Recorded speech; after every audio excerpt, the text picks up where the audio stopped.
Hi hello friends, എല്ലാ കൂട്ടുകാർക്കും നാളത്തെ പ്രൊമോ റിവ്യൂയിലേക്ക് സ്വാഗതം. അപ്പം അങ്ങനെ ജയമോഹിനി പറയാട്ടോ ഭരത്തിനോട്, ഭരത്തെ ഇനി ഞങ്ങൾ ഒന്നും ആലോചിച്ചിട്ട് കാര്യമില്ല, നമുക്ക് അടുത്ത കരുനീക്കം നടത്താം. കൃഷ്ണയാണ് ഇവിടെ എല്ലാത്തിനും കാരണം, അവൻ അങ്ങോട്ട് ഇല്ലാതാക്കണമെന്ന് ഭരത്തിനോട് പറയാണ്. അത് പ്രകാരം ഭരത്തെ എന്തൊക്കെയോ ഒരു മരിക്കാനുള്ള എന്തൊക്കെയോ ഒരു സംഭവമുള്ള ഒരു ഇഞ്ചക്ഷൻ എടുത്തുകൊണ്ട് ഇങ്ങനെ വരുവാട്ടോ. ആ സമയത്ത് നമ്മുടെ കൃഷ്ണ ഓരോരോ പണിത്തിരക്ക് പണിയിൽ ഇങ്ങനെ ചെയ്തുകൊണ്ട് ലാപ്ടോപ്പ് നോക്കി ഓരോരോ പണി ചെയ്തുകൊണ്ടിരിക്കുകയാണ്. തൊട്ടപ്പുറത്ത് സോഫയിൽ തന്നെ മണിക്കുട്ടിയും മുത്തും ഇരുന്ന് പഠിക്കുവാട്ടോ.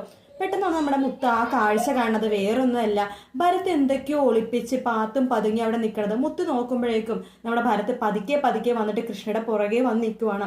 എന്നിട്ട് കൃഷ്ണയുടെ കഴുത്തിന്റെ പുറകെ ആ ഇഞ്ചക്ട് ഇങ്ങനെ ചെയ്യാൻ പോണ പോലെ ഇങ്ങനെ നിൽക്കുമ്പോഴേക്കും നമ്മുടെ മുത്ത് മാമ എന്നിങ്ങനെ വിളിക്കുമ്പോൾ ഭരത് ആകെ ഞെട്ടി ഇങ്ങനെ വിറക്കുവാട്ടോ.